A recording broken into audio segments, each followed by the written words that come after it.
Sudah kelihatan. Oke, jadi perkenalkan, nama saya Febri Rizky Adihatno. Saya angkatan, saya masih teknik gas petrokimia ya, TGP ya, angkatan 2005.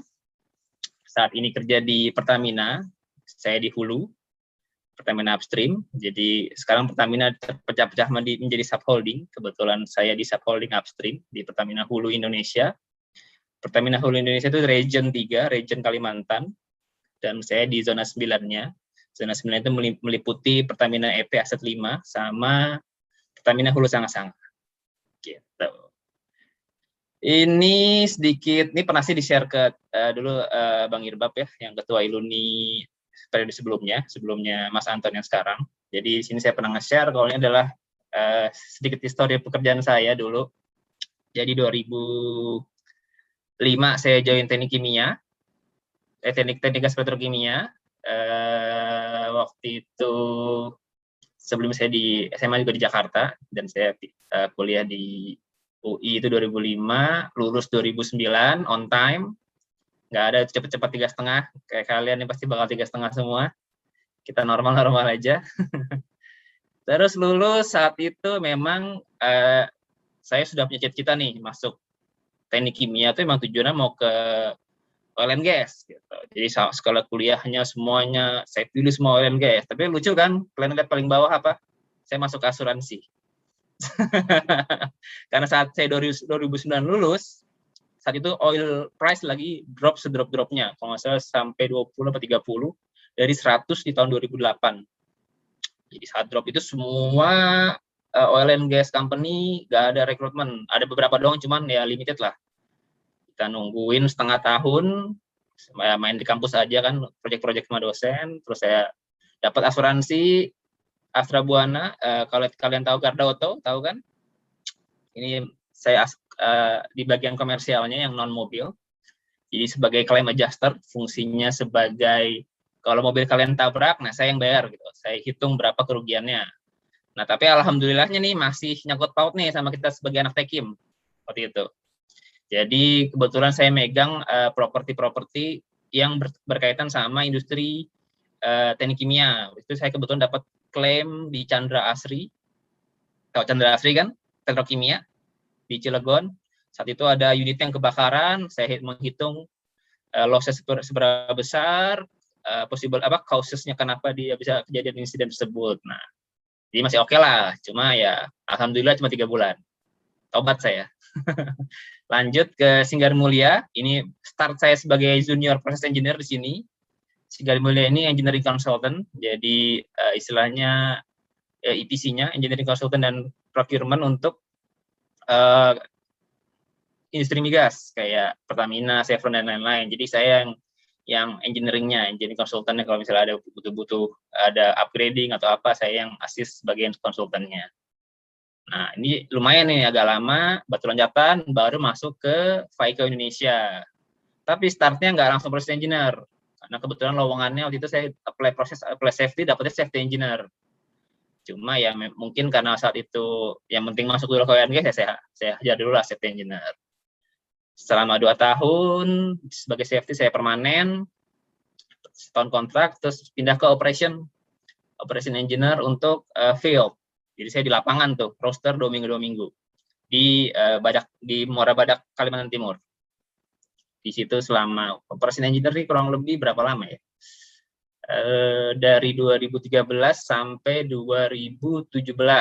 Baru saya pindah ke process engineer, saya ke engineering, INC, kembali lagi seperti yang Singgar Mulia ini, cuman FICO Indonesia itu nggak ada tuh yang namanya pakai konsultan, dia berkerjaan sendiri semua, jadi engineer in-house semua. Dapat saya di sini process engineer 2017 sampai 2018. 2018 diakuisisi lah FICO Indonesia oleh Pertamina. Itu namanya Pertamina Hulu Sanga-Sanga. Sempat menjadi proses engineer dulu selama setahun. Ketika permanen di Pertamina, ajaibnya saya ke Reclass and Well Intervention. Itu jauh lah dari kehidupan teknik kimia. Kita ngurusin sumur soalnya, well services. Nah, itu selama hampir 2 tahun. Berubah lagi Pertaminanya, rombakan besar-besaran. Yang tadi saya bilang holding, subholding, saya jadi masuk ke zona 9 masih yang sama, cuman skopnya jadi lebih tinggi karena ngurus PEP juga, Pertamina EP, aset 5 sebagai proses engineer sampai saat ini. Baru berarti berapa? Baru 6 bulan, 7 bulan lah. April kemarin kita baru organisasi. Kurang lebih seperti itu. Prestasi ya skip aja lah, standar. Ini nanti kalian akan merasakan sendiri. Organisasi dulu saya di ICES, KMI, Komunitas Migas Indonesia. Saya juga anak lari nih, anak FTUI Runners. Terus sama orang Bekasi lah tadinya kita. Terus aktiviti saya dulu di kampus sebagai nggak main di IM sih, nggak main di PEM, lebih ke teknika. Tahu teknika? Tahu kan ya? Teknika, maksudnya nggak tahu. Oh ini salah nih, mabibnya nih kayaknya nih. Teknika itu yang bikin majalah kampus. Jurnalis. Oh iya tahu. Jurnalis teknik. Bagian jurnalis. Iya. Itu sih. Kurang lebih seperti itu perkenalannya dari saya. Ada yang mau ditanya? Mungkin boleh nih Mas diceritain sedikit tentang proses engineer itu kerjanya kayak gimana, job desk-nya apa aja, terus di Pertamina itu kayak gimana, terus di Vaiko gimana.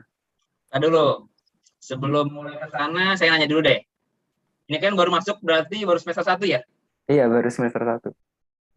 Ekspektasi kalian seperti apa? Satu-satu deh, cerita. Ketika masuk ini tuh mau ngapain sebenarnya? Pasti ini orang-orang yang pengen ini ya, yang jago-jago kimia semua ya? Enggak sih, Kak. Enggak tahu, Kak. Jago-jago kimia, dong makanya masuk teknik kimia kan? Ayo, kalau saya sih kayak terjebak aja sih, Kak. Awalnya saya pengen masuk ke dunia konstruksi, masuk ke teknik sipil, kok nggak teknik lingkungan, karena lebih suka fisika daripada kimia. Akhirnya pilihan terakhir disimak, masuknya ke Tekim, gitu. Tekim kan lebih tinggi daripada sipil? Iya, makanya nggak tahu. Tapi juga penasaran. Ada yang lain? Kalau Fajar gimana Fajar? Atau Sam? Ayo Sam. Oh ya Sam. Bebas, silakan aja. Kalau saya sih awalnya nggak tahu mau masuk mana, Pak. Terus harus searching, akhirnya nemu teknik kimia nih. Karena agak sedikit suka kimia, terus teknik yang ada kimianya cuma teknik kimia. Walaupun dikit emang lebih banyak fisika, akhirnya ya terjebak di sini. Tapi setelah jalanin beberapa bulan, nanti kayaknya mau ke ini sih, renewable energy. Sorry. Putus nih, Pak. Tes. Ntar dulu. Nih, putus ininya.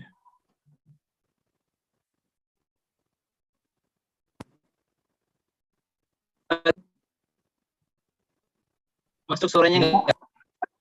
Masuk ya? Oke. Kalau Fajar atau Azra, Mutia? Kalau Fajar dulu aja. Suka fisika. Suka fisika? Iya, suka fisika sama matematika sih, Kak. Terus abis itu juga suka mengolah bahan mentah menjadi bahan jadi gitu, aku suka banget. Terus abis itu mungkin lulusannya itu bisa kemana-mana gitu, Kak. Prospek kerja yang luas gitu, Kak, maksud saya, Kak. Oke. Lebih kemana-mana sih, sebenarnya teknik industri lebih kemana-mana sih. Sampai ke bank bisa. Nah, kita juga sama sih, kurang lebih lah. Kalau Azra, Mutia? Kalau aku sebenarnya kayak nggak niat masuk teknik gitu, Kak. Cuma kayak tertarik gitu tekniknya, kayak ada proses-proses gitu kan. Terus ya udah, akhirnya nyoba dan cocok sih. Sampai sekarang. Dapat. Oke.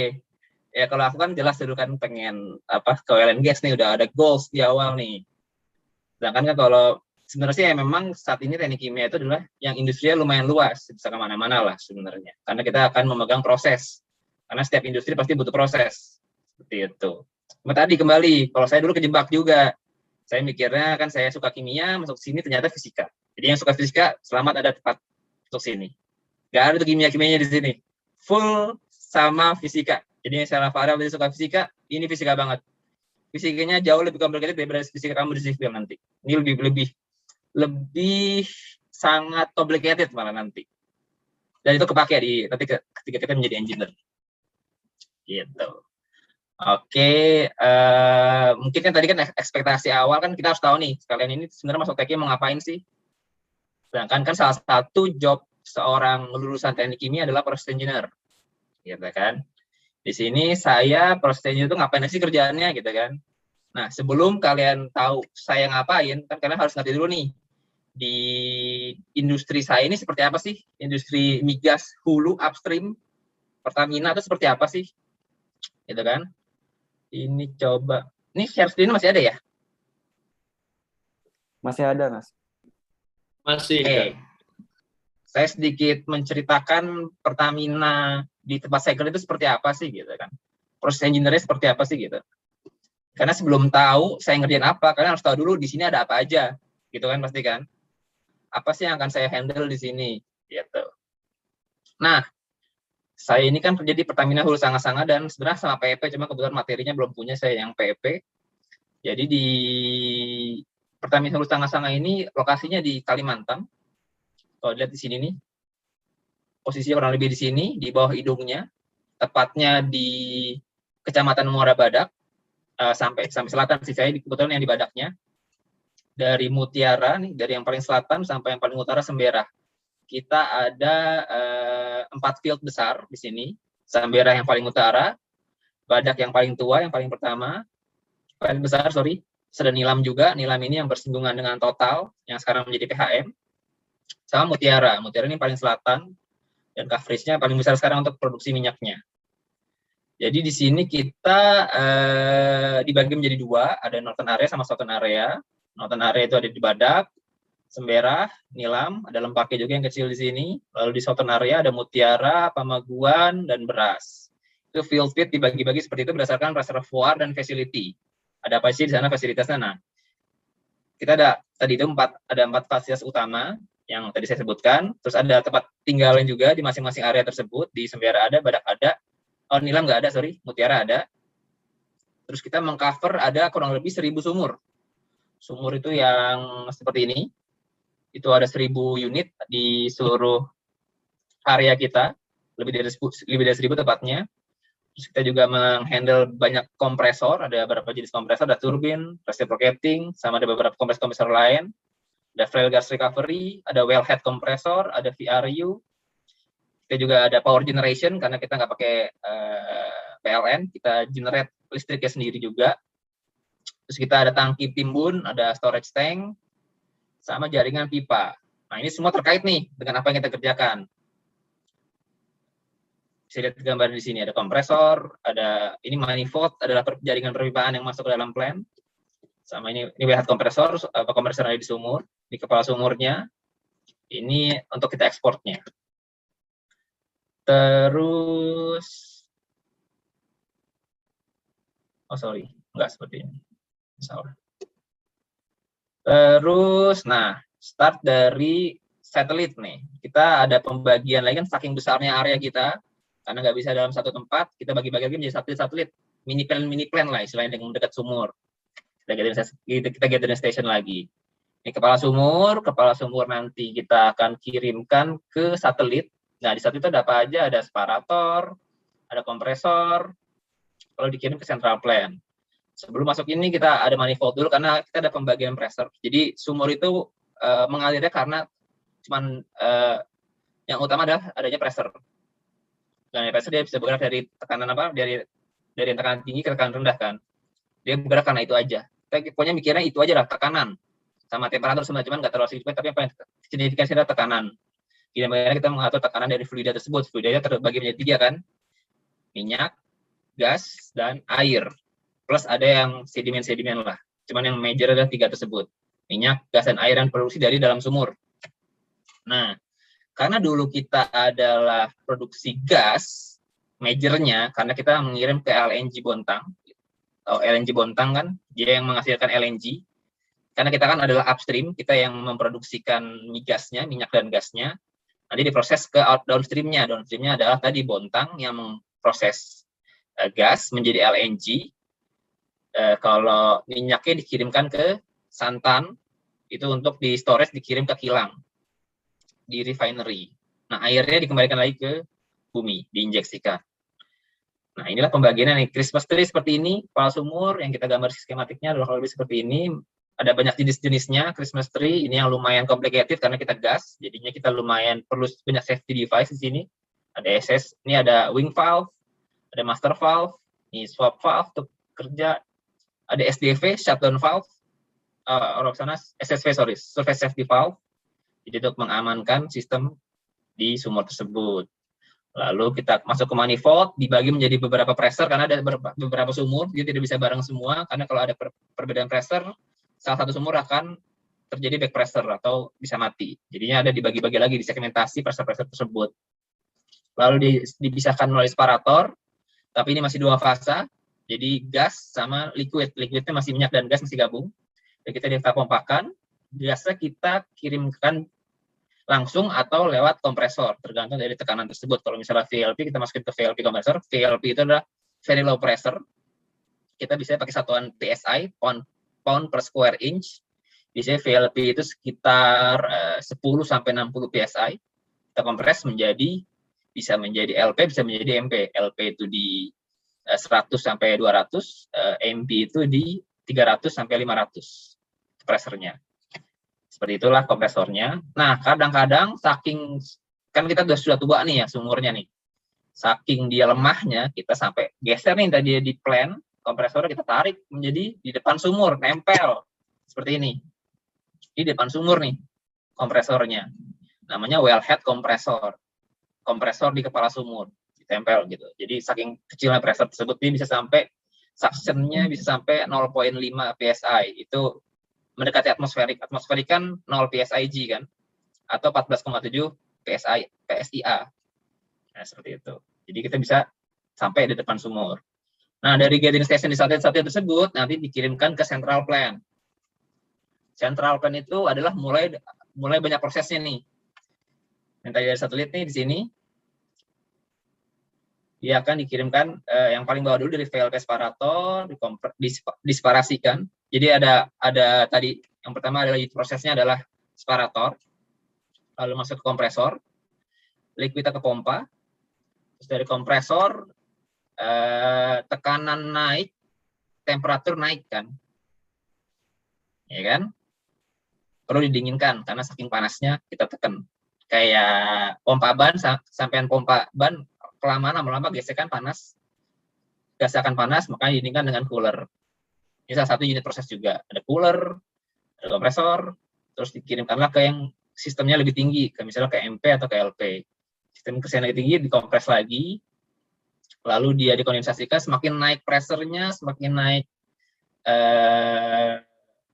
tinggi pressure, semakin panas, ketika didinginkan dia akan ada kondensasi. Maka air-air yang ke bawah nih setelah disparasi, dia tetap ada nih. Hanya butuh namanya glycol contactor. Glycol contactor itu nanti untuk menghilangkan air fungsinya secara adsorpsi. Ada yang tahu bedanya adsorpsi sama absorpsi? Adsorpsi itu penambahan zat.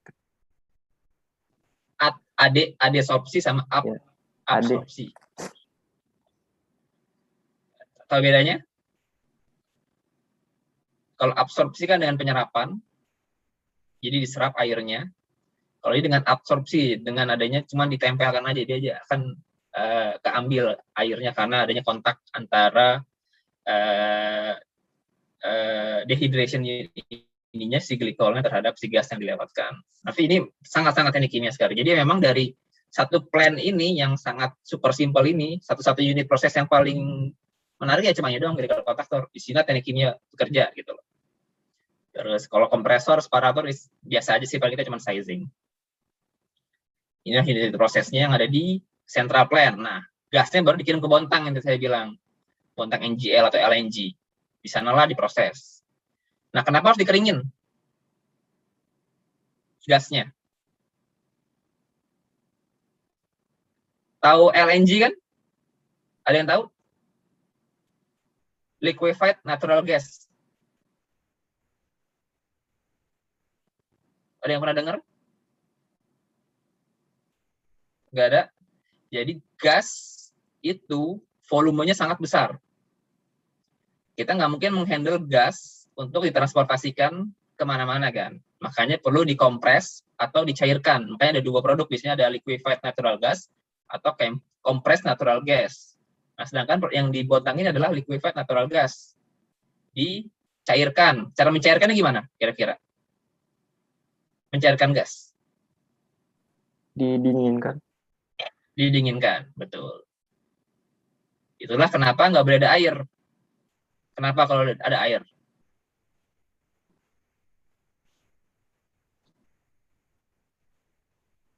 Ikut membeku nanti. Iya, betul. Semakin banyak air, dia bisa membeku duluan dibandingkan gas. Karena titik beku air di berapa? 0 derajat kan. Terus nggak 0 derajat. Titik beku gas jauh di bawah itu. Jadi si gasnya belum cair, si airnya udah beku duluan. Nah, itu kan bisa menghambat proses di sana. Makanya ada batas, tidak boleh basah gasnya. Harus seminimal mungkin. Ada batasannya, 20 pound per mmSCF. Seperti itu. Oke, lanjut dari sini. Nah, sekarang kita lihat proses nih, kan tadi baru gasnya nih. Nah, minyaknya kemana? Gitu kan? Minyaknya selanjutnya ada di processing dari oilnya. Ada apa aja alatnya nih? Cuman 2 juga sih. Cuman separator, tapi 3-phase separator. Karena dia akan turun pressure, gas akan flashing, gasnya akan vaporize dari yang minyak tersebut, karena ada penurunan pressure, gasnya kembali ke proses gas, minyaknya kita proses lagi ke heater treater. Kenapa? Karena masih ada air. Ya kan, minyak ini, air adalah pengotor dari minyak. Istilahnya gitu. Air, kita bilangnya BSW, brine, salt, and water. Ada brine, sand, and water. Ada sand tersebut sama ada water tersebut harus dihilangkan. Jadi ada spesifikasi yang dibutuhkan untuk diproduksikan. Nah, minyaknya ini kita heater treater, kita panasin sama kita treating sampai serendah mungkin kadar airnya, sama kayak tadi lah istilahnya. Kita keringkan lah airnya. Baru kita storage ke tank.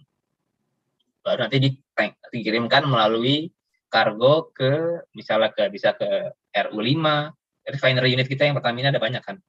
Ada 7. Nanti bisa kemana-mana sama yang baru lah nanti.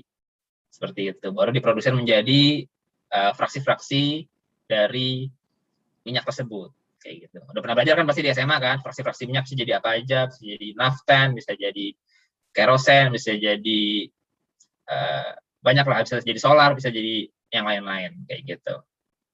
Terus, nah terakhir air kan. Kalau tadi kan gas kita pisahkan dari minyak dan air, dari liquidnya.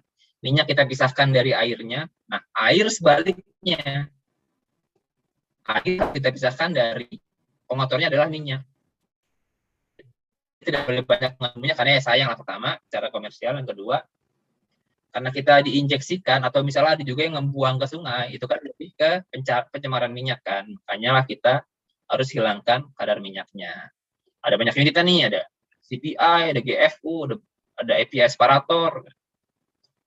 Intinya adalah kita mengintercept minyak tersebut. Sebenarnya simpel sih, lebih ke fisika aja. Kalau minyak sama air di gelas, posisi atas siapa? Minyak atau air? Minyak. Air. Minyak, ya kan? Karena density, oke? Minyak di atas inilah yang kita pisahkan. Pasti kan lama-lama dia akan bisa sendiri nih. Nah, di atas lah ini. Kadang-kadang perlu dikocok, kadang-kadang perlu diinjeksi chemical atau apa, makanya ada banyak hal, proses-prosesnya supaya terpisahlah minyaknya dari air tersebut. Yang paling gampang adalah simple gravity tadi. Disetting di tangki, maka minyak air di atas, kita overflow, kita kembalikan ke sistem nih, yang hijau ini, kembalikan ke sistem minyak, yang airnya kita injeksikan ke sumur. Sumur yang tadi juga bisa kita injeksikan sebagai injection well. Bisa juga menjadi EOR, Enhanced Recovery Oil. Nah, kalah nanti. Kalian bisa pelajari. Nah, tadi kan PHSS nih ya, segitu kompleks karena punya gas. Nah, kalau aset 5, nih PEP, Pertamina EP, itu simple. Karena dia cuma produksi minyak dan air. Udah tinggal datang minyak nih, di sumur ini nih, di stasiun pengumpul, kita pompain aja langsung ke tangki sini, dia settling aja lama, minyaknya di atas, airnya di bawah, Minyaknya kita tumpahin ke tangki, airnya di bawah pindahin ke tangki air, airnya diinjeksikan ke sumur. Minyaknya udah dikirimkan ke truk. Truknya tadi dikirimkan ke tangki yang lebih besar lagi, di yang pengumpul lebih besar, baru dikirimkan kayak tadi ke tanker. Simple, seperti itu. Ada yang mau ditanyakan sampai sejauh ini?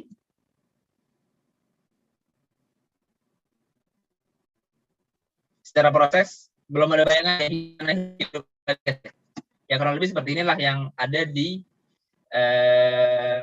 Pertamina, terutama di zona 9, Pertamina Hulu Sanga-Sanga sama Pertamina EPSR 5. Jadi kita unit prosesnya cuma tadi, yang pertama adalah yang di depan separator, pipa dulu, pipa ke separator, separator ke pompa, gasnya ke kompresor, kompresor ada coolernya, di cooler di dehydration unit dengan glycol, selesai. Minyaknya dari separator, pompa, heater treater, masuk tangki, dikirim ke tanker. Air juga sama, air dipisahkan menjadi di pollution control, kita bilangnya. Air diinjeksikan, minyaknya dikembalikan lagi ke produksi yang tadi. Seperti itu aja. Beda kalau misalnya tadi bahkan sebenarnya kan nanya kan, nih bener nih mau nanya di hulu nih, karena simpel banget. Beda sama misalnya kalau process engineer di refinery unit, dia ada banyak prosesnya nih, ada cracking lah, ada hydrotreating lah, ada hydroforming lah, banyak hal. Dia jadi karena dia harus menghasilkan produk-produk dan fraksi-fraksi tertentu kan. Kalau ini kita enggak, kita cuma minyaknya 3 fasa, kita kirimkan setiap fasanya masing-masing gitu aja. Sesimpel itu. Oke? Ada lagi yang mau ditanya? Mau langsung ke job desk? Ngapain sih proses engineer dari semua? Ya, Kak. Boleh? Berarti yang bagian refinery itu lebih rumit gitu ya, Kak? Daripada yang hulu. Kita respect lah sama orang refinery. Sangat-sangat rumit. Karena ya tadi, dia banyak hal sih. Kalau kita kan continuous flow nih, prosesnya continuous. Mereka bisa batching, butuh yang namanya turn down lagi lah, dibersihin lagi lah. Misalnya dia pakai, dia ada reaksi kan. Nah, kita nggak ada reaksi sama sekali di sini. Semuanya hanya fisika aja. Secara fisik, nggak ada secara kimiawi atau reaksi-reaksi di sini. Reaksi-reaksi paling cuma yang ini nih, injeksi chemical, karena minyak, kalau dingin, dia akan bisa beku, tergantung dari minyaknya. Gitu. Cuma itu doang paling. PowerPoint di present, jadinya PowerPoint-nya si minyak tersebut, ketika dia dingin, dia nggak akan membeku. Karena kalau minyak berat, dia akan mudah sekali membeku menjadi lilin, waxy. Wax kan salah satu produk dari minyak kan. Seperti itu. Nggak ada sama sekali proses kimianya di sini, nggak ada reaksi, nggak. Jadi kalau kalian belajar teknik reaksi kimia, di sini nggak ada. Teknik reaksi kimia nanti di sana, di refinery. Atau di proses-proses industri yang lain, yang industri makanan, industri kimia, petrokimia, seperti itu. Di sini nggak ada. Jadi makanya kadang-kadang kalau ada yang KPK upstream sih, susah juga nih nyari ilmunya. Cuma gini doang, simple. Oke? Apalagi? Ada yang mau nanya? Fajar, Sam, Azra?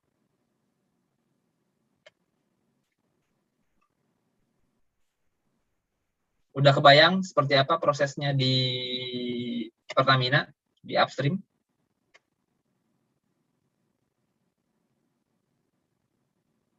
Udah ya? Udah sih, Kak.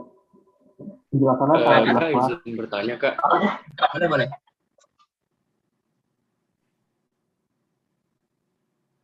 Silakan mau nanya tadi.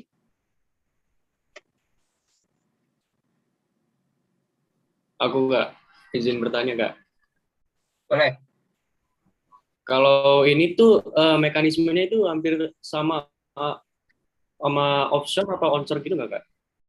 Oh iya, sorry, aku belum ngejelasin ya. Beda. Iya. Tapi secara keseluruhan sama, hanya beda lokasi. Ini biar kelihatan ya. Nah, di Kalimantan Timur ini ada beberapa yang offshore, yaitu seperti PHM tadinya Total, Pertamina Hulu Mahakam dulunya Total, sama PHKT dulunya Chevron, Pertamina Hulu Kalimantan Timur. Dia offshore, sistemnya adalah, bedanya adalah di sini nanti, di sumur. Sumurnya dia nggak di darat, sumurnya di laut. Ada banyak mekanisme, cuman saya nggak ada experience sana, cuman jadi bedanya adalah nanti di kepala sumurnya, dia di platform,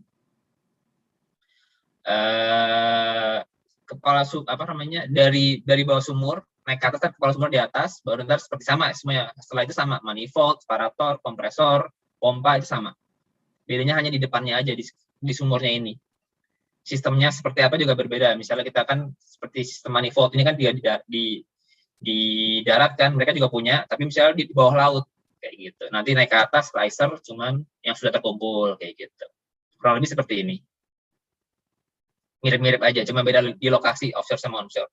Dia pakai platform, kita nggak ada platform, kita semua di darat kayak gitu. Mereka lebih rumit karena mereka terbatas sama space. Platform itu terbatas, kita nggak bisa bikin platform sebesar-besarnya kan, boros. Dia harus memanfaatkan space dengan baik. Kalau kita mah selama tanahnya bisa kita beli, ya kita pakai. Gitu. Itu bedanya. Ada lagi yang mau ditanyain? Sebelum ke ini, job description, ngapain sih proses engineer? Lanjut aja ya. Boleh Mas, dilanjut aja. Oke. Yang pertama, kita melakukan peninjauan kelayakan terhadap proyek. Karena ada proyek-proyek kan pasti ketika dalam pembangunan ini kita harus mengikuti dari sisi prosesnya. Prosesnya itu seperti apa sih? Kita mulai dari konseptualnya. Konsep dari ide proyek tersebut. Mau seperti apa? Misalnya kita mau gelar pipa baru nih. Atau mau buat plan baru. Nah, kita lihat dari sisi prosesnya. Seperti apa? Kita buat prefit-nya, front-end engineering design. Jadi kita buat desainnya. Terus basic engineering-nya atau fit-nya. Sampai detail. Ini cuma tahapan sih. Dari konseptual, prefit, basic engineering atau fit, sampai detail. Taruhlah misalnya kita cuman lihat nih produksi kita 100 barel. 100 barel ini kita mau kirim kemana nih? Itu kan konsep dulu, konsep awal. Kita punya punya reservoir, produksi 100 barel per hari. Kita mau kirim misalnya ke Santan atau kemana. Nah, kita buat konsepnya nih. Minyak ini harus diapain sih? Gitu. Tekanannya berapa? Misalnya pakai pipa atau tidak, atau butuh pipa yang ukuran berapa? Nah, itulah konseptual awalnya. Baru ntar didetilin lagi nih, prefit. Oke, pipanya mau yang berapa inci? Oke, kita hitungin dulu, cocoknya berapa nih size pipanya, kayak gitu. Baru nanti sampai lebih detail lagi. Sampai instrumentasinya, baru di detail engineering, kita buat kalkulasi, pompanya mau seperti apa, sampai merek pompanya apa. Ya, seperti itu tuh kerjaan kita nanti. Cuman memang kita kan core-nya nih, kita adalah yang menentukan proyek ini akan seperti apa, nanti baru dibantu sama tim-tim lain. Instrumentasinya akan seperti apa di instrument engineer. Pompanya mau seperti apa, nanti ada di mechanical engineer. Terus pipanya mau yang kekuatannya berapa, nanti orang-orang statik yang akan menentukan pipanya mau pipa seperti apa. Terus support dari pipanya atau support dari pompanya nih mau seperti apa, orang civil engineer. Jadi ntar civil, kalau kamu itu civil, salah satu support dari kita. Karena untuk menentukan supaya pipa tersebut dan pompa tersebut aman. Seperti itu. Terus, ya banyak hal, kan ini kan gabungan dari semua disiplin engineering. Ya, kita adalah yang core untuk menentukan proyek ini mau dibawa kemana, mau seperti apa bentuknya, mau hasilnya seperti apa. Gitu.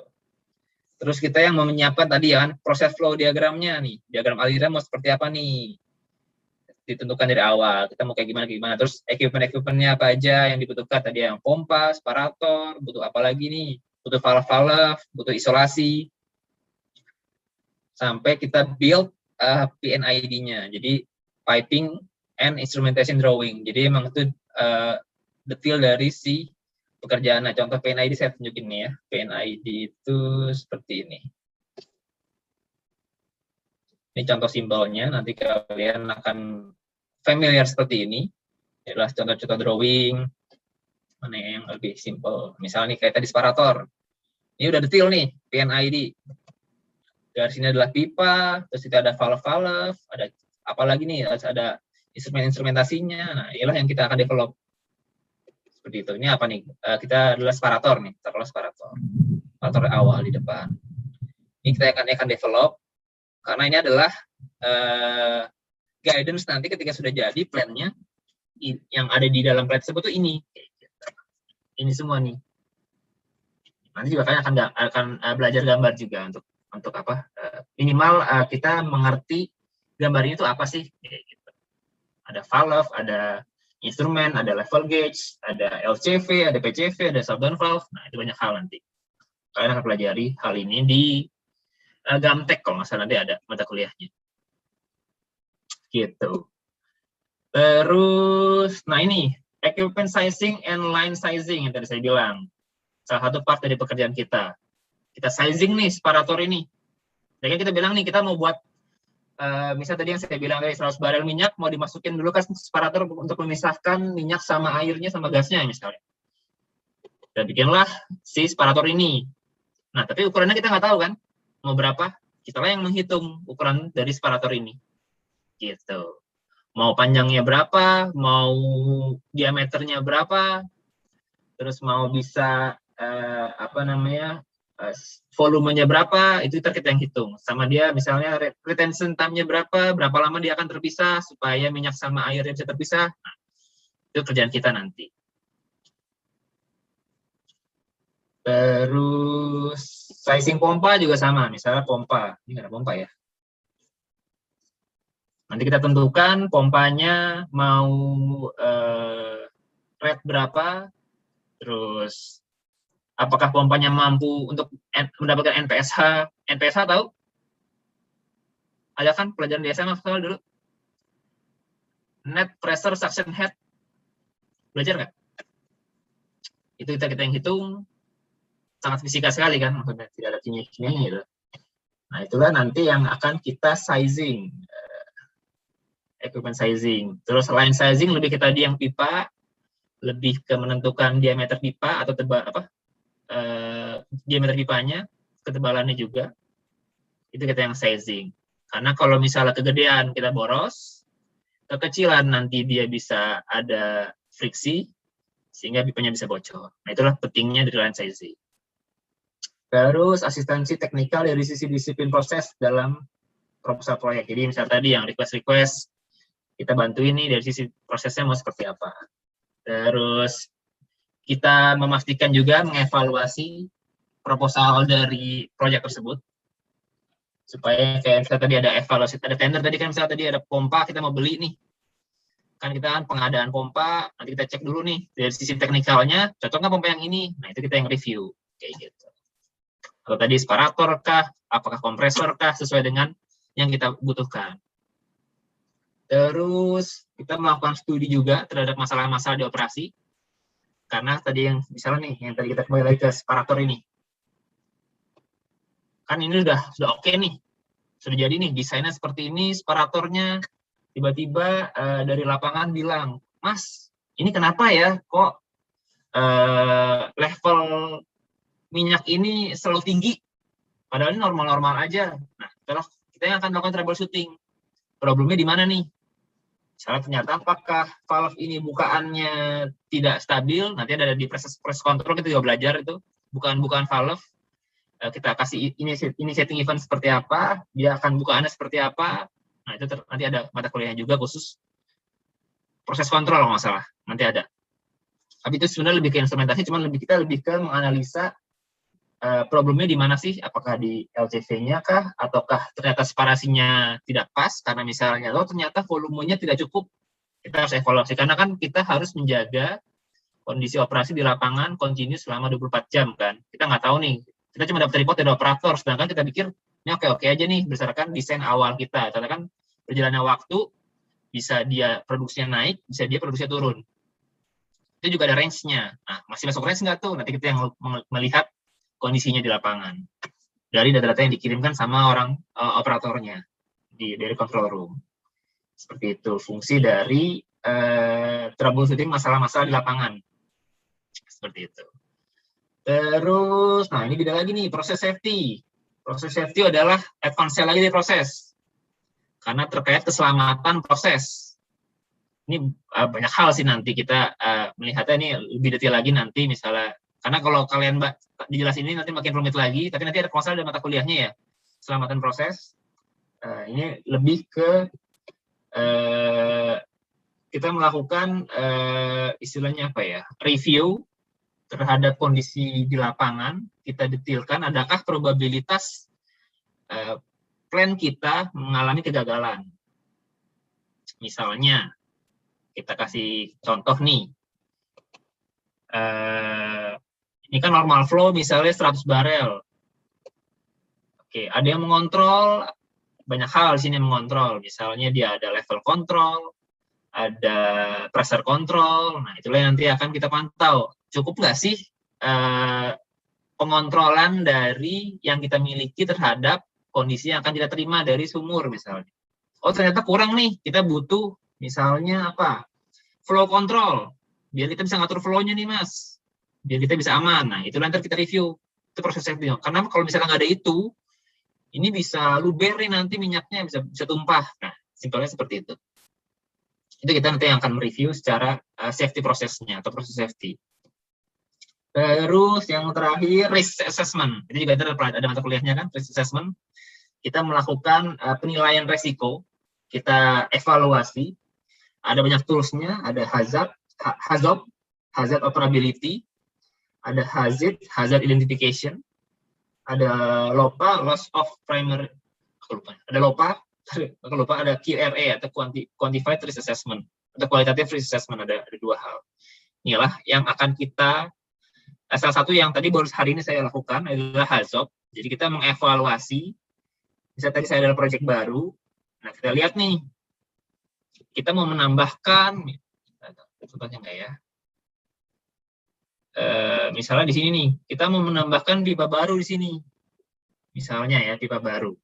Kita evaluasi nih, kalau ada pipa baru ini, bahayanya apa aja? Misalnya kita ada guidance-nya nih. Misalnya kalau nanti flow-nya lebih banyak, ada bahaya apa aja? Nah, bahaya itu bisa mengakibatkan apa? Misalnya kalau more pressure, tekanan lebih tinggi, pipanya bisa pecah nggak?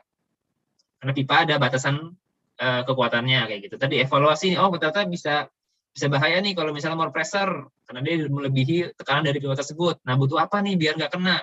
Misalnya kita pakai PSV, pressure safety valve. Jadi kalau misalnya pressure naik, pressure dirilis. Nah, seperti itulah kita evaluasi. Nanti ada rekomendasi-rekomendasi baru diselesaikan. Itu adalah HAZOP. HAZOP ada dua hal, HAZOP proyek sama HAZOP plan. Plan yang udah ada, yang tadi ini, kita evaluasi lagi nih, kondisi saat ini seperti apa, misalnya flow yang sekarang segini, ada perubahan atau enggak, apakah masih cukup nih, ada kejadian-kejadian sebelumnya yang kita alami di plan tersebut, nanti dievaluasi. Kurang lebih kerjanya seperti itu. LOPA lebih detail lagi, kita hitung nih, kayak misalnya kegagalan pompa atau kegagalan valve menutup. Valve menutup itu secara tidak sengaja ada probabilitasnya misalnya 0,01 atau 100 kejadian. Itu kita hitung lagi. Kejadian valve fail sampai dia menyebabkan pipa pecah sampai mengakibatkan tumpahan sampai menyebabkan kebakaran, dihitung nih probabilitasnya. Dapatkan nanti angka yang kita bisa tentukan apakah safeguard-nya, pengamanannya bisa mengakomodasi kemungkinan kejadian tersebut. Itu seperti itu LOPA.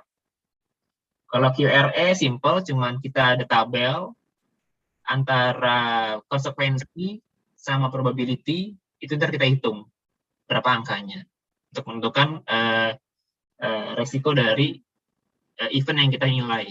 Kayak gitu. Udah mulai rumit ya? Oke, kurang lebih seperti itu kerjaannya dari proses engineer. Nggak lebih banyak lagi dari itu, karena itu udah lumayan banyak. Jadi ya seperti itu kerjaan proses engineer di bisnis upstream. Gimana? Nggak tertarik? Ada yang mau tanya, silakan. Aku izin berkata. Silakan. Skill apa saja sih Kak yang dibutuhkan oleh seorang proses engineer dan mata kuliah apa aja yang relate untuk menjadi seorang proses engineer Kak? Mata kuliah yang relate. Kalau kita dari job desk ini, yang pertama kita akan banyak main di software proses, seperti HiSys atau Unisim, ya kan pernah dengar. Itu adalah shortcut termudah untuk menyelesaikan semua masalah ini, karena kita bisa ngitung separatornya, kita bisa hitung pompanya, kita bisa line sizingnya, butuh pipa berapa, itu ada di Unisim tersebut atau di HISIS. Tapi juga kita harus manual juga nanti kalkulasi. Jadi kayak lupa sih mata kuliahnya, kayak unit operasi proses ada tuh kalau nggak salah UOP itu. Terus nanti ada ya termodinamika masih masuk. Terus sifat termodinamika hidrokarbon STH itu juga termasuk. Pak Mahmud yang ngajar. Termodinamika bukan sama Pak Kamarza ya. Terus apa lagi ya? Tadi yang software itu apa ya? Aku lupa. Yang simulasi itu yang ngajar kalau nggak salah Pak, aduh lupa namanya. Itu simulasi. Terus nanti ada juga apa ya, basic lagi ya. Ya kalau misalnya di dunia saya nih di oil and gas itu ada, kalau nggak salah ada upstream juga kan, ada juga pengolahan minyak bumi, ada ya neraca massa energi itu penting karena kita harus balance, heat and mass balance itu harus, kita harus melihat itu karena kalau nggak pasti ada yang loss kan, itu tidak mungkin. Kita pelajari juga neraca massa energi kalau nggak salah sama Panasikin. Terus apa lagi ya? Sisanya sih lebih ke ini sih ya, pendalaman materi sih, ada yang pilihan-pilihan, tapi ya setahu saya yang ada di teknik kimia ini semuanya kepake sih ke dunia proses. Yang tadi saya bilang kan proses kontrol itu kepake sama Pak Nelson kalau nggak saya lupa. Terus apa lagi ya? Mata kuliah teknik kimia. Semester depan ada apa aja? Peristiwa perpindahan. Peristiwa perpindahan itu basic. Dari semua ini nanti tuh dijelasin dari situ awalnya nanti nih peristiwa perpindahan. Cuman memang ya itu kan membreakdown dari semuanya sih bisa selesai dengan software. Cuman kita biar tahu dulu basicnya peristiwa perpindahan itu seperti apa. Itu saya cek karena sulit. Terus nanti ada peristiwa perpindahan, ada neraca massa energi, terus ada apa lagi ya? Banyak sih semua terkait sih, kayak misalnya even sampai yang basic pun kimia organik, kimia fisik itu semua nanti akan ada sangkut pautnya. Cuman memang tidak semuanya, cuman ada hal-hal tertentu yang bisa masuk. Karena kayak tadi peristiwa perpindahan tuh nggak cuma di sini doang. Ada juga ntar di bagian petroleum itu kita bisa pelajari nanti dari sumur itu ada masuknya juga nanti tuh ada kepake juga di situ. Kalau termodinamika nanti lebih ke misalnya perpindahan panas. Juga ada mata kuliah masalah perpindahan panas. Termodinamika juga ada, nanti juga kepake juga di sini. Yang tadi cooler itu sama-sama termodinamika. Terus apa lagi ya? Banyak sih mata kuliah yang bisa kepake. Terus tapi skill tadi ya. Skill-skillnya sih lebih ke engineering jelas pasti, tapi ada juga kayak soft skill-nya kan. Kita harus bisa yang punya soft skill ke orang lain, karena kita kan akan menjadi core-nya nih, core dari bisnis ini. Kita harus bisa menjaga kerja sama tim, itu yang pertama nih, karena kita bekerja sama banyak disiplin ilmu. Jadi kalian kuliah tuh nggak cuma belajar sendiri, tapi kalian harus melatih juga soft skill kalian, bagaimana kerjasama sama tim. Karena kan kalian juga ada mata kuliah apa yang awal-awal nih, MPKT kan, itu kan selalu bareng kan ya, ada CBT lah, ada mata kuliahnya itu yang semuanya harus bareng, itu kepake semangat di pekerjaan. Itu justru yang penting karena kita bagaimana bisa membagi-bagi tugas. Ini kalian bayangin, kalian kerja bareng, kalian kan masih nggak dibayar nih, sedangkan kita dibayar. Bayangin aja, kalau kalian berhasil di yang tidak dibayar, berarti yang dibayar kalian akan bisa lebih berhasil lagi. Kalau kita kan udah tuntutan dibayar nih, kita kerja di sini kan kita digaji. Dan kalian di tugas ini kan nggak dibayar nih, cuma dibayar dengan IP istilah gitu kan. Itulah skill kalian terasah gitu nanti. Kita bisa bekerja sama, bagaimana kita bisa komunikasi sama teman kita, bagaimana menjaga perasaan dia, bagaimana memacu semangat dia, itu kepake. Sangat kepake. Oke, paling penting sebentar saja. Sisanya ya skill-skill skill komputer, Excel dan lain-lain itu pasti standar, semua harus gitu. Sama logika sih, karena ini banyak banget proses itu main logika. rule of thumb kalian pelajari, misalnya standar itu harus pelajari juga nanti. Saya kebetulan nggak jago di situ, cuman ya lebih ke main pengalaman aja sih di lapangan kayak gitu. Karena nanti a sense of istilahnya apa ya, sense of proses dari plan kita tuh kebayang sendiri nanti ketika udah lama di plan tersebut kayak gitu. Ada lagi? Saya mau nanya, Mas, kalau misalkan kayak fisika listrik gitu bakal kepake banget gak sih? Ini. Fisika listrik? Dulu. Iya. Fisika listrik mah sangat elektrikal ya. Kita enggak.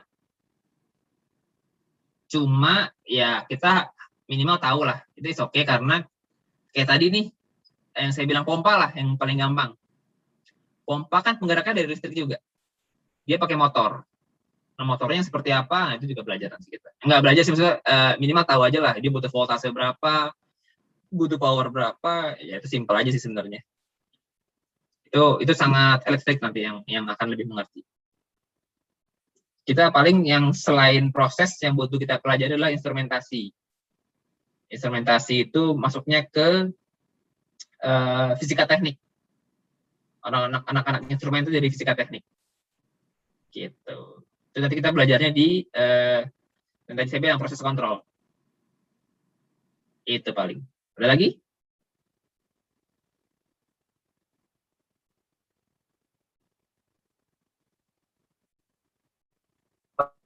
Buat itu mungkin Mas mau nanya nih dari job desk saya ini banyak banget nih, kita kayak rumit banget kayaknya prosesnya. Terus kalau pas awal-awal sebagai proses engineer tuh ada kaget gitu atau adaptasi susah atau gimana tuh? Butuh waktu yang lama atau? Sebenarnya sih enaknya adalah semua akan yang benar adalah ada step-stepnya ya. Kita datang, kita induction, dijelaskan seperti apa plan kita. Kita udah punya bekal kan di kampus. Kita bisa pakai HiSys, kita bisa ngitung ini semua udah kita pelajari semua nih di kampus. Tinggal nanti di lapangan kita implementasikan apa yang mereka minta. Sebenarnya nggak terlalu ini sih ya, nggak terlalu kaget banget karena memang kita udah pelajari di kampus. Kayak misalnya menghitung itu pasti kita udah pelajari. Cuma mungkin nanti yang kita kaget adalah bakal seperti apa sih formatnya. Nah itu beda-beda tuh. Tapi bisa kita kurang lebih sama sih dengan kita pelajari. Semua bisa di catch up. Cuman lebih ke nanti ini data-datanya mau seperti apa. Kita mau ngambil asumsinya seperti apa itu penting. Karena kita proses engineer adalah orang yang sering berasumsi nanti. Karena apa? Karena nggak semua data ada. Kita harus pandai mengambil asumsi. Nah, itu juga salah satu skill yang kita harus miliki. Misalnya kayak Indonesia nih, panasnya berapa derajat sih? 30 misalnya. Itu juga asumsi kan, karena kita nggak tahu aktual akan berapa. Kayak gitu. Terus di bawah tanah nih temperatur dari minyak akan berapa sih? Karena ada gradien-gradien ini. Kalau kedalaman sekian berapa tekanan, temperaturnya di kedalaman sekian berapa temperaturnya. Itu juga main asumsi gitu. Terus apa lagi ya? Ketika masuk yang kagetnya lebih ke ternyata bendanya seperti ini gitu. Karena selama di kampus kita nggak pernah lihat bendanya kan. Nanti kita baru mulai kenal adalah ketika kalian kerja praktek. Kalian datang ke field-nya, lihat bendanya. Soalnya ternyata nih kompresor segini loh gedenya. Satu rumah nih, orangnya segini kan nih. Satu rumah nih, satu kelas nih, gedenya kompresor. Kayak gitu. Terus Christmas tree seperti apa sih? Valve segede apa sih? Gitu. Pipa-pipanya kayak gimana? Separator tuh kayak gimana bentuknya? Nah, itu nanti di sana kita akan belajar. Tangki segede apa? Gitu. Kan sering lihat kan. Cuman kan ketika lihat aktualnya, oh seperti ini loh. Terus yang happy-nya adalah while kita sebagai engineer yang mendesain sesuatu, ini aku nih yang buat nih tangkinya nih dulu, aku yang ngitung, aku yang sizing, bentuknya segede ini aku yang buat. Nah, itulah kepuasan dari seorang engineer. Kita bisa bikin barang ini loh, gitu. Kita ada yang pengen jadi yang membuat barang mentah jadi barang jadi. Nah, kita adalah tahap sisi prosesnya nih menyiapkan dari bentuknya seperti apa, mau bentuk apa, mau tebalnya seperti apa, besarnya seperti apa, volume seperti apa, di dalam alat tersebut ada apa aja, itu kita yang mikirin. Itulah serunya sih. Gitu. Dulu pas saya di Singgar, which is itu 2000, Singgar Mulia ya, tadi yang saya ceritain, pas pertama kali lulus yang junior process engineer, itu aku di tahun 2010, belum masuk FICO atau belum masuk Pertamina. 2010 saya punya proyek di Santos, salah satu oil and gas di Madura, Santos. Aku yang simulasiin, aku yang netapin, nanti nih ya kira-kira 10 tahun lagi nih butuh kompresor nih, karena tekanannya turun. Kompresornya kurang lebih 50 mm SCFD. Dan ternyata apa? 10 tahun setelahnya, aku pindah ke FICO, kompresor yang dulu aku bilang 10 tahun lagi, aku yang kirim dari sini. Kita punya kompresor nggak pakai nih 50 mm, kita kirimlah ke sana. Bayangin. Jadi kan dulu udah kita konsepin nih 10 tahun sebelumnya. Ternyata kejadian lagi 10 tahun setelahnya kita ngirim juga kompresornya ternyata. Walaupun kita udah nggak kerja di situ gitu loh. Itu kan serunya kayak gitu. Jadi masih dunia migas di Indonesia itu masih connected lah semuanya, karena semuanya milik negara. Gitu. Itu sih yang seru. Ada lagi? Mungkin aku mau nanya, Kak. Boleh, silakan.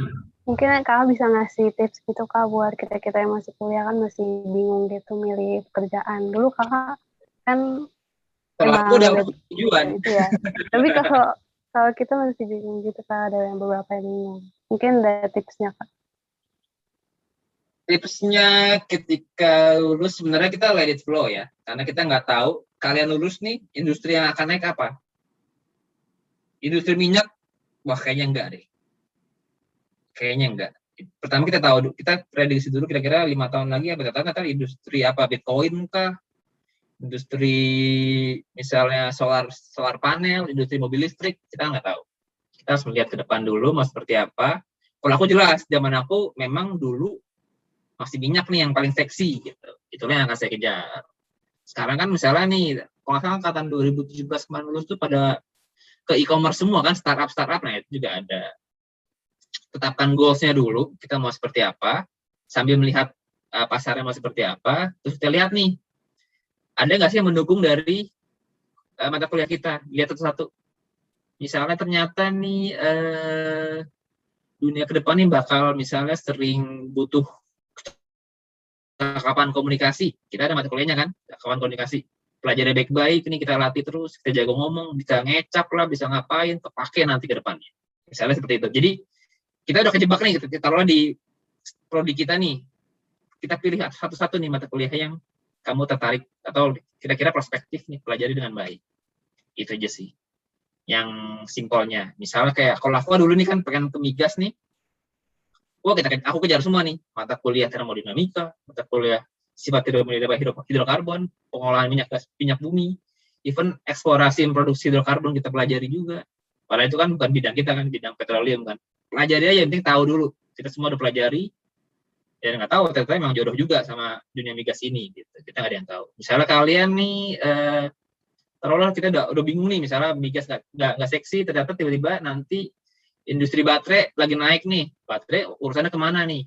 Kalian kejar lah, misalnya produksi baterai kah, atau apakah, pelajari. Misalnya reaksi-reaksi yang dibutuhkan seperti apa, pembuatan material baterai, kalau nggak salah udah mulai, kalau nggak salah, sudah kita kan, bikin material-material tersebut, kalian kejar, kayak gitu. Intinya, pasar dari anak teknik kimia itu besar, kita nggak cuma industri, banyak juga di bank, karena apa? Bank juga menghandle industri migas kan, atau industri petrokimia kan, itu maksudnya masih bisa lah yang hal-hal seperti itu. Terus bisa juga kalian kayak tadi saya di asuransi ngurusinnya kan petrokimia juga kan, ngurusinnya asuransi migas juga kan, kita masih kepake. Misalnya ke bagian safety atau keselamatan, kalau nggak salah dulu kan aku safety engineer nih. Kenapa? Karena ketika kita melihat dari sisi keselamatan, kita harus tahu prosesnya dulu. Nah, kita aja lebih ngerti. Jadi memang kepake sih kemana-mana. Bedanya kalau misalnya anak teknik industri, dia konsepnya konsep besar aja kan, industrinya seperti apa. Kalau kita lebih detail lagi nih, kita tahu proses seperti apa. Itu yang sebenarnya adalah strong point kita sebagai anak teknik kimia sih. Kita mengerti proses, kita bisa jump in lebih dalam ke dunia tersebut. Gitu. Ya mungkin kalau yang sekarang kayak kemarin yang junior aku yang 2017 yang pernah banget sepatu, misalnya dia masuk ke e-commerce, ke Tokopedia, ke Shopee, nggak terlalu kepake kan sebenarnya kan. Cuma ada skill-skill yang bisa kita dalamin kayak tadi yang cakapan komunikasi, skill ngomong kita, skill negosiasi kita, itu juga itu. Sama ya di kampus nggak cuma kuliah doang, kita ada yang lainnya kan, berorganisasi lah, di IM, di BEM, itu kepake semua. Kayak aku nih masuk ke teknika karena jurnalis itu adalah skill menulis, skill mencari berita, itu kepake. Banyak hal yang bisa kita dapatkan di kampus sebenarnya, nggak cuma di kuliah doang. Jadi kalau cuma kuliah doang, pertama kali nggak punya koneksi, lulus susah juga nanti. Sering-sering misalnya ketemu sama alumni, ada ikut, karena kan ketika kamu di IM atau ketika kamu di BEM, koneksinya kan ke alumni. Nah, alumni ini akan menjadi jembatan kalian. Gitu. Saya nggak terlalu aktif, cuman memang saya senang banyak hal. Jadi banyak terkenal sama senior alumni. Waktu di teknika kan sama alumni, ada koneksi. Mereka orang-orang hebat semua, kita bisa belajar dari mereka. Mereka seperti apa, juga pakai. Kita nggak cuma belajar cuma di kampus doang sih sebenarnya. Banyak hal yang bisa kita belajar di luar. Jadi kayak misalnya kalian cuma kuliah 3,5 tahun lulus, kadang-kadang kan sayang sebenarnya. Banyak hal yang bisa kalian pelajari selama di kampus tersebut yang itu sebenarnya adalah skill-skill yang sangat kepake nanti. Karena kan kuliah kan kita tadi udah jelasin kan, ya kita antar bentuknya cuma jadi gini doang nih. Padahal sebenarnya kehidupan di luar sana lebih rumit lagi nanti. Akan seperti apa? Koneksi itu penting. Tapi koneksi dalam artian yang baik ya, maksudnya koneksi yang kita punya link, mereka seperti apa kerjanya, kita bisa pelajari dia seperti apa, banyak hal. Sama apa lagi ya? Ya mungkin pengen jadi dosen, it's okay juga. Siapa tahu memang passion yang ngajar, kan juga bisa. Gitu. Banyak kan soalnya dari senior-senior yang jadi dosen juga. Teman saya ada Ibat, Cindy, tahu kan? Dosen kalian yang namanya Cindy. Sama Muhammad Ibadur Rahman. Itu teman angkatan saya, 2005. Jadi banyak pilihannya, bisa juga jadi dosen. Ada juga yang jadi guru juga bisa. Banyak jalurnya sih. Intinya tapi kalau misalnya kita memang dunianya ada dunia industri sih. Industrinya apa aja bisa. Otomotif bisa, karena apa kita tahu proses. Kembali lagi kan, itu aja sih. Kita juga kalau nggak salah belajar supply chain, itu juga kan anak industri banget kan, kita juga mempelajari itu nanti. Rantai apa supply chain, rantai pasokan dari setiap pekerjaan dari industri tersebut. Gitu. Oke, lagi. Saya mau nanya, Mas. Katanya industri migas kan udah nggak seksi lagi. Itu terus juga prediksi 9 tahun ke depan katanya migas habis. Emang bener ya, Mas? Minyak maksudnya. Minyaknya habis? Iya. Itu adalah hal yang sama diomongin ke saya 10 tahun yang lalu, 20 tahun yang lalu. Dan sampai saat ini masih ada aja sih. Gitu. Jadi ya itu lebih kayak apa ya, dikasih tahu nih bakal habis. Sebenarnya ketika kita menemukan cadangan baru ya akan ada lagi. Nggak akan habis. Ya habis akan habis, cuma banyak hal yang belum kita eksplor di dalam dunia ini gitu. Jadi masih bisa dapat aja sih. Kayak dulu minyak kenapa drop harganya adalah karena apa? Amerika nemukan cadangan yang lebih besar di shale gas. Apa istilah shale gas dia kan? Di lempung. Sedangkan secara teori kita nyari minyak itu harus di pasir yang berpori. Minyak lempung itu kan kayak tanah liat itu kan nggak ada pori-porinya kan? Logikanya gitu kan? Nggak ada minyak itu harusnya tuh. Betul apa? Ada akhirnya. Karena ada teknologi yang bisa dikembangkan, kita bisa memproduksi minyak dari tanah lempung tersebut, shale gas. Jadi teknologi akan terus berkembang, recovery minyak akan terjaga ya sebenarnya akan habis, cuman akan melambat habisnya gitu. Misalnya habisnya tadi harusnya 7 tahun, mungkin dia 15 tahun lagi gitu. Kayak perusahaan saya ini kan dari Faiko, dia start 1968 ya, kalau nggak salah 1968. Sekarang berarti sudah 50 berapa? 53 ya? Lebih deh. Maksudnya selama itu masih ada aja. Sampai 2038 prediksinya kita. Jadi belum lama banget kan maksudnya kan. Terus Pertamina EP, menurut kalian dia tahun berapa dia? dari zaman Belanda, abad 18. Sampai sekarang masih ada. Maksudnya ya, itu akan selalu ada, cuman bedanya adalah arahnya kan sekarang ke environmental friendly. Nah, migas ini kan nggak environmental friendly. Ya, itulah maksudnya nanti akan perkembangannya ke arah sana. Mungkin dikurangi fosilnya, atau teknologinya dibuat lebih ramah lagi. Misalnya tadinya kita menghasilkan CO2-nya lebih tinggi, misalnya lebih rendah, atau kita punya teknologi mengkonversi CO2 menjadi yang lebih baik, itu juga kan. Maksudnya, itu akan terus berkembang teknologi itu. Kayak gitu. Banyak hal sih yang akan ini. Yang akan kita nggak tahu ke depannya seperti apa, tapi industri migas akan tetap ada. Kalau saya sih yakin itu. Cuman memang sekarang banyak industri migas yang sudah mendiversifikasikan perusahaannya menjadi ya perusahaan kayak energi yang lain. Jadi namanya bukan oil and gas lagi, bukan oil and gas company lagi, tapi menjadi energi company. Kayak Total kan Prancis. Tadinya kan Total kan besar banget, dan sekarang jadi Total Energies. Karena nggak cuma migas doang mereka, ada banyak yang lainnya.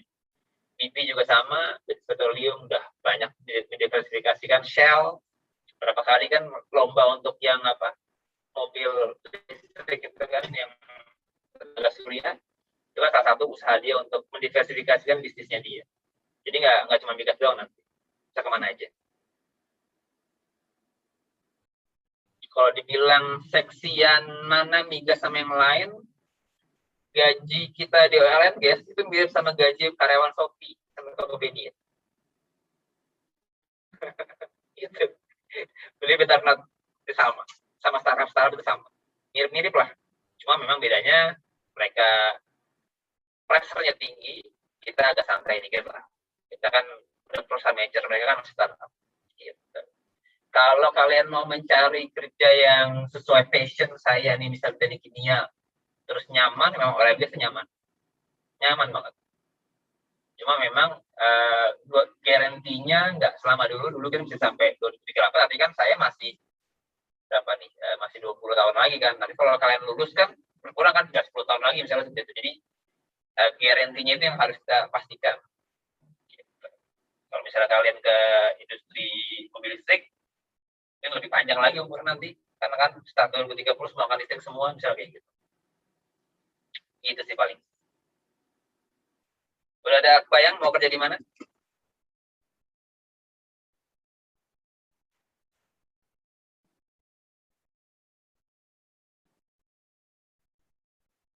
Belum bayang.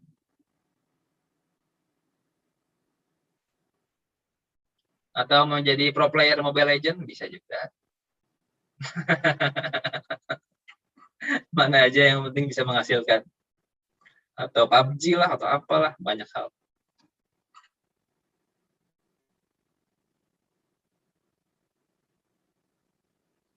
Oke? Ada lagi? Ini disuruhnya dulu dari siapa ya dapat kontak saya ya? Siapa yang ngasih, Farel? Kalau saya dikasih sama ini, Fahri Fadilah. Walah, dia yang jebak. Kenapa tuh? Kenapa nggak sama dia aja? Kenapa?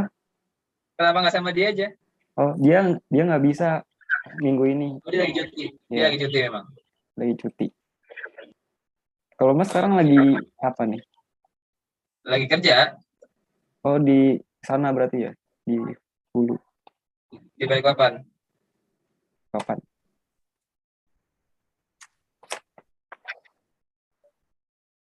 Gitu. Iya, jadi tidak Fahri ya. Oke. Terus ngajar Bu Dewi ya? Bu Dewi pengajar teknik kimia ya?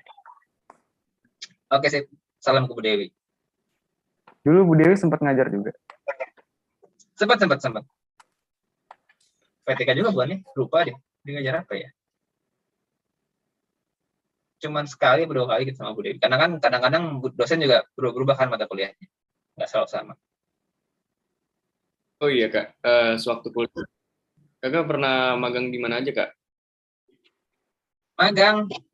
Nggak pernah sih saya mah. Tadi aja itu. Jadi, kerja praktek kali ya. Kerja praktek saya di Chevron Geothermal. Nah, Itu juga unik tuh. Geothermal itu juga salah satu yang dulu seksi banget, sekarang malah kurang. Padahal sebenarnya itu kan istilahnya adalah renewable energy. Itu energi yang nggak habis-habis tuh, karena kita punya gunung panas bumi kan. Sistemnya dia mirip kayak oil and gas. Dia ngebor, ada sumurnya, tapi yang dicari sama dia bukan minyak sama gas, tapi dia nyari steam, nyari air panas untuk di-generate menjadi listrik. Gitu.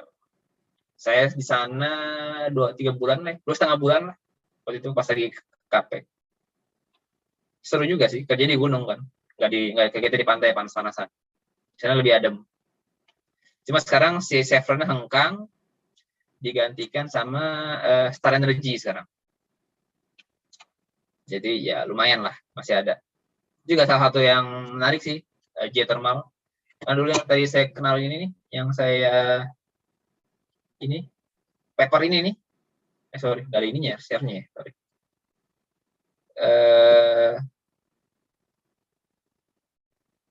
Yang saya ikut SPI ini, student paper contest. SPI tahu kan ya? Udah dikenalin kan ya? Society Petroleum Engineer. Ini aku sempat bikin paper mengenai geothermal. Karena orang-orang yang lain pada mikirinnya cuma minyak, dan aku geothermal sendiri jadi menarik. Nah, salah satu dari waktu dari KP sih materinya. Juga salah satu industri kita yang bisa masukin juga geothermal. Semua industri energi bisa sih harus semua ya, semua industri energi. Karena dia butuh proses. Nggak cuma proses kita nggak cuma bisa jadi proses engineer ya sebenarnya. Kita bisa jadi reservoir engineer, petroleum engineer kita bisa, project engineer kita bisa, planning juga bisa. Itu si engineer-nya ya. Terus di supply chain kita bisa, di proses safety kita bisa, safety engineer kita bisa, banyak alumni itu jadi safety. Terus apa lagi ya? Tadi SCM udah, safety udah. Kebagian komersial juga bisa, kita ada alumni itu jadi bagian komersial yang jual-jual migas. Karena ketika menjual migas kita nggak cuma jual harga minyak sekian ke pembeli, tapi kita harus lihat dulu minyak ini ketika ketemu sama minyak yang di sana, di blending, itu bisa berubah nih volumenya.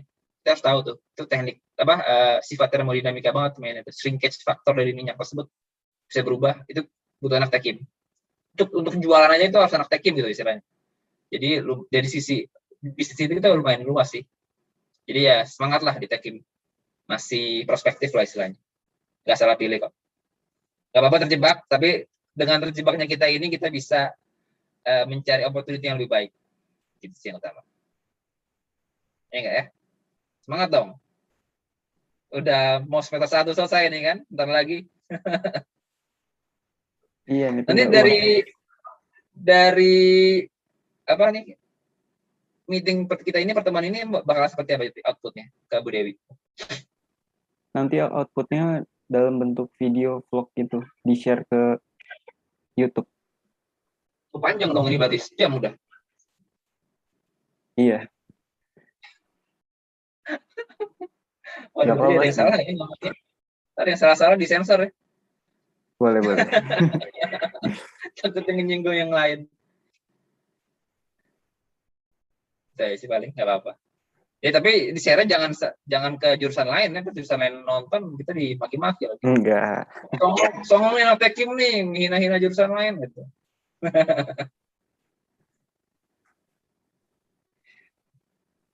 Karena Tekim itu dulu kayaknya di tahunnya saya masuk itu paling tinggi dulu Tekim.